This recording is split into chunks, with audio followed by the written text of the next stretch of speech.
What's the story we're reading? Little Mermaid. Very good. Alright, ready? Yep.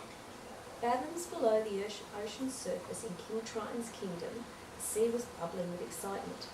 All the merfolk and mackerel, sardine and salmon, swordfish and snappers swam as fast as their fins could carry them. No one wanted to miss a single note of the special concert in King Triton's glittering palace. Mummy, well, I like her and I like that one and that one. They gathered in the great hall just as the seahorse announced the arrival of His Royal Highness King Triton. The court composer Sebastian tapped his baton and signalled the start of the music. Mummy, before you turn the pages, can I show you what I like? Six of King Triton's beautiful daughters began to sing as they swirled around the stage. There was Aquata, Andrina, Arista, Atina, Adela, and Alana. I like that. After they'd introduced themselves, they turned to present their youngest sister for her musical solo. All eyes turned to the great giant oyster shell centre stage. But when it opened, the star of Sebastian's show was missing. Ariel, King Triton bellowed. Because I missed Ariel. And Mummy, I like that, and that, I like that, and that. I like that, I like that, I like that. The little mermaid didn't hear her father calling her. In fact, she'd forgotten about the concert altogether. She discovered a sunken ship and couldn't wait to explore it for human treasures to add to her collection. Isn't it fantastic, Ariel exclaimed. Hurry up, Flounder. I like Mummy. See what I like? I like that one. I like that purple stuff. I like Little Mermaid's hair. I like everything. And I like Flounder. Ariel and Flounder began to swim through the shadowy ship. Have you ever seen anything so wonderful in your entire life? Ariel gasped, finding a shiny silver fork on the floor. Yeah, it's great, Flounder answered nervously. Now let's get out of here. Oh, Flounder, Ariel teased, don't be such a guppy. Me? That's what I like. Yeah. But no sooner had she spoken than a loud crunch sounded behind them. Did you hear something? Flounder asked nervously. He turned to find himself staring into the biggest, meanest, sharpest teeth he'd ever seen. A shark! Swim, the little fish cried. I don't like anything else. The shark was only inches behind them when Ariel had an idea. She and Flounder squeezed through a hole in an old anchor, and the shark followed. Just as a clever little mermaid had planned, the enemy was too big to fit and got stuck. Ha! Braked Flounder, wiggling his fins in the shark's face. Take that, you big bully. Yeah. I like him going. Treasure safely in hand, Ariel and Flounder swam to the surface to find Scuttle. It's the bird. The silly seagull was a self-proclaimed expert on human things, and he'd surely know what each object was. Scuttle murmured, staring at the fork from every angle. This is a dingle hopper, he said, combing his feathers with it. Humans use these babies to straighten their hair. Scuttle had just picked up an old pipe and was explaining... Say what I like.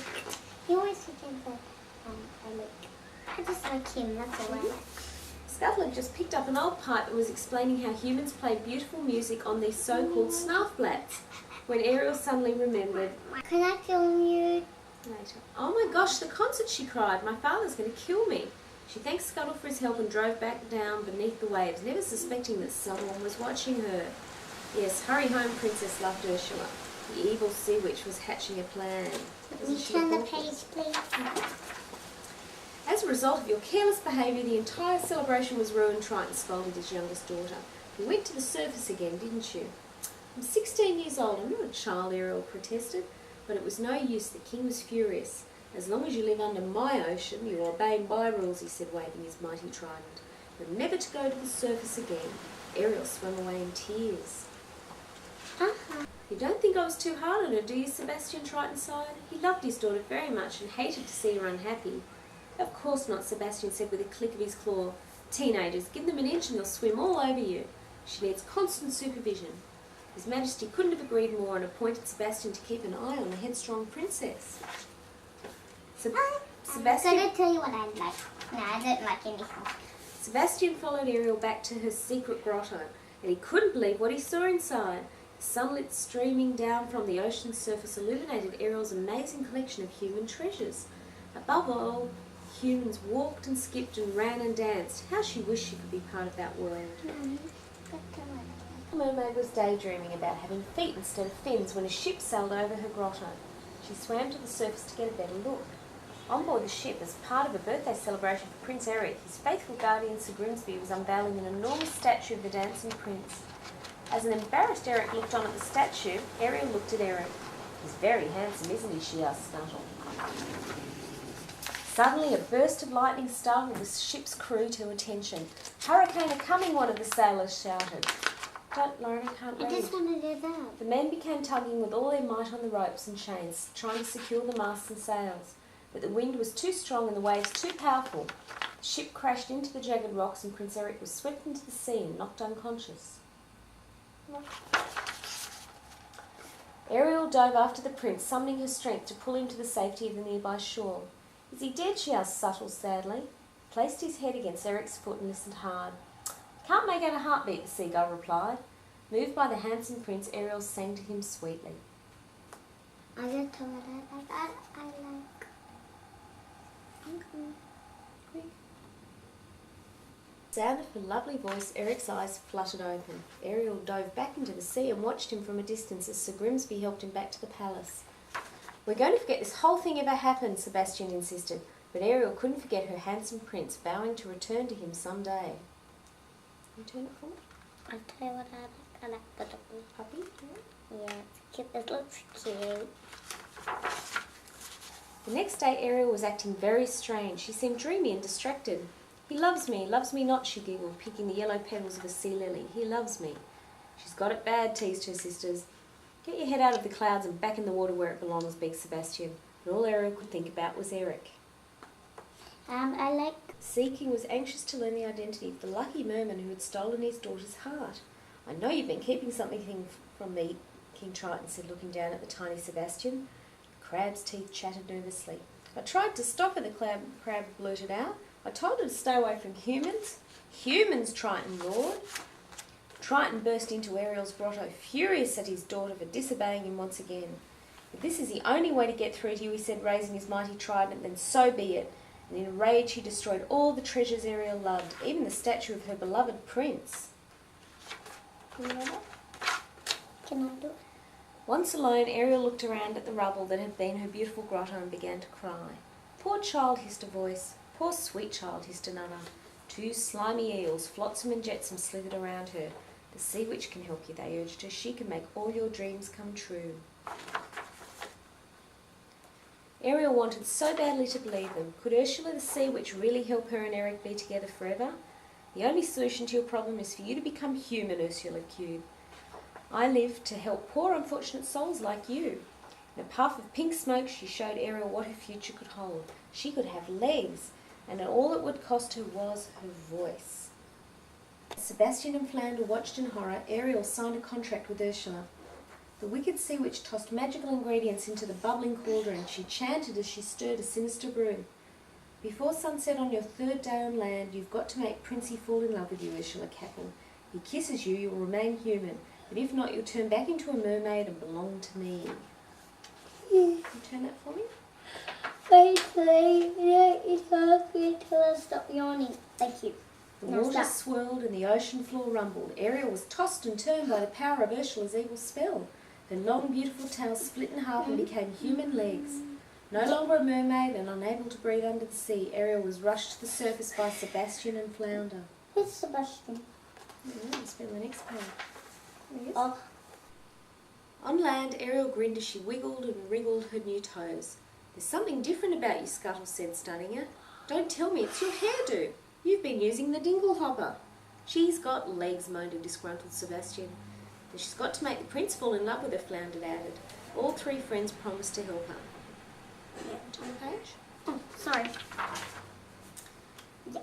What they had to do first was find Eric, which turned out to be easy. Eric's dog Max found Ariel first and barked a hello. "You seem very familiar to me," Prince Eric said. She looked like the girl with the beautiful singing voice who had saved him from drowning. But she couldn't be. If this girl couldn't even speak, how could she sing? He helped her to her feet and back to the palace, secretly wishing that she were the girl with the beautiful voice. Mummy, I like the ducky.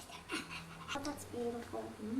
At the castle, Ariel joined the Prince and Sir Grimsby for dinner. Eric couldn't help notice how breathtaking she looked in a shimmering pink gown. Oh, "You look no. wonderful," he smiled. You must be famished, Grimsby Wow. chimed in, Don't, as he helped her to a seat at the table. Yep. Sebastian, having barely escaped the clutches of the crazed castle chef Never. Louis, pecked out from a platter. Let's eat before this crab wanders off my plate, Grimsby announced. But it was too late. Sebastian had already scurried to safety on Ariel's tray. The little mermaid picked up a fork and began combing her hair, just as Scuttle had taught her all humans do with dingle hoppers. I like that little hair thing. Whatever. Dingle hopper. Look at him. Meanwhile, back under Yep. the sea, Triton was worried sick about his youngest daughter. He had searched every cave and coral reef and left no shell unopened. Ariel was nowhere to be found. Let no one sleep, he instructed his royal seahorse messenger, until she's safe at home. Mummy? The next day, Prince Eric gave Ariel a tour of his kingdom. Everything was so different from her world under the sea.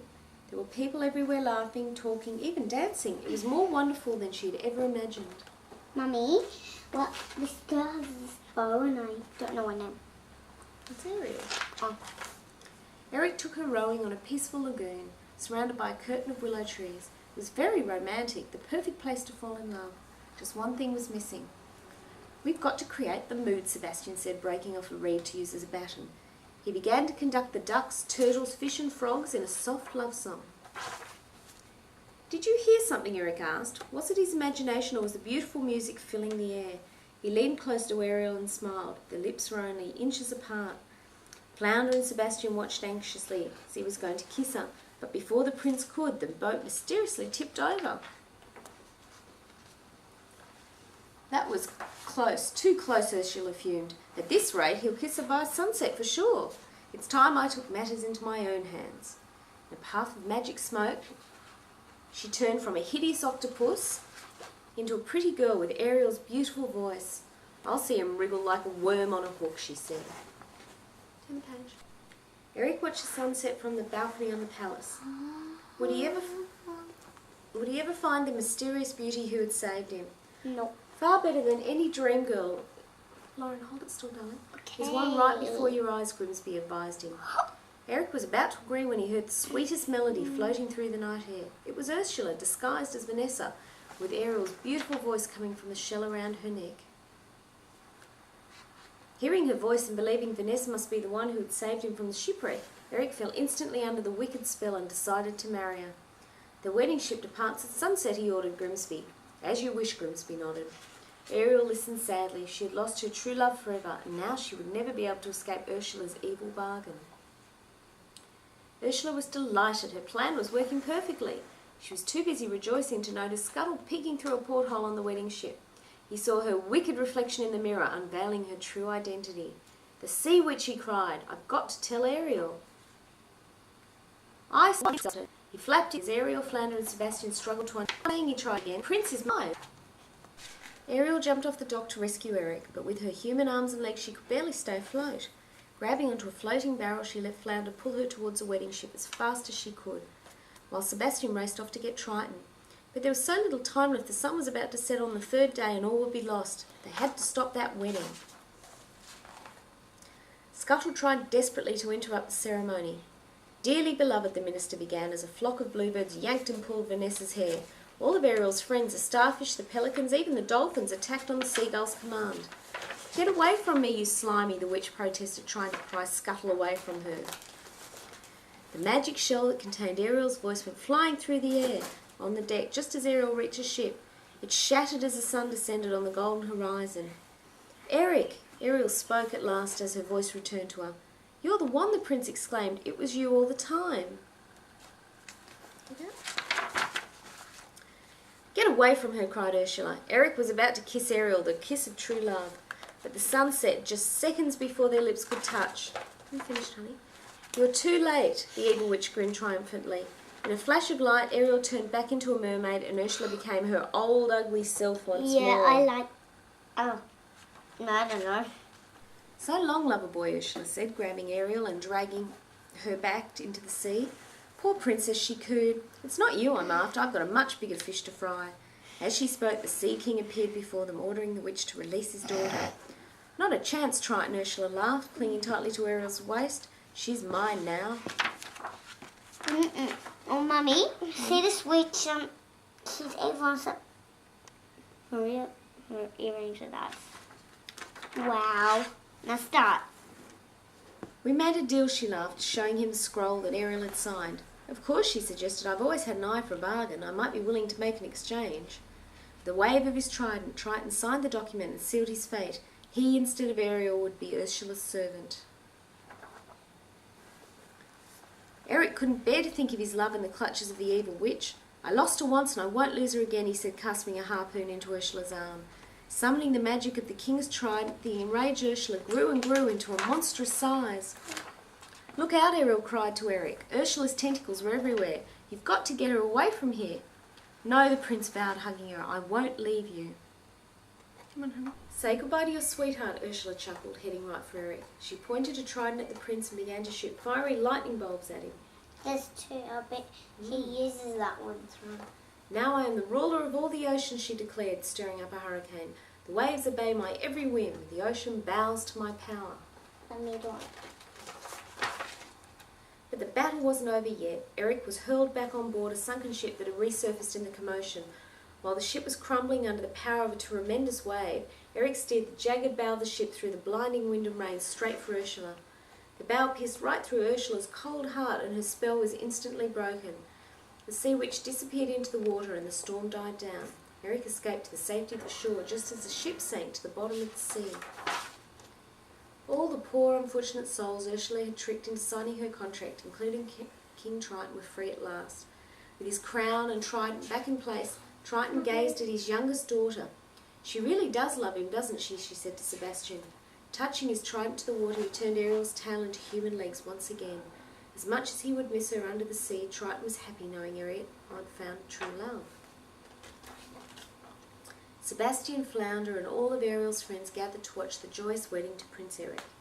Eric kissed his princess as the humans and merfolk all cheered. At last Ariel was part of the human world she loved so dearly, and she would live there with her beloved prince happily ever after. Mummy, I'll tell you which princess some princesses, well, you know that one, but there's that one, princess, that one, and there's that one, and that one. It's lovely. So, time there was an old lady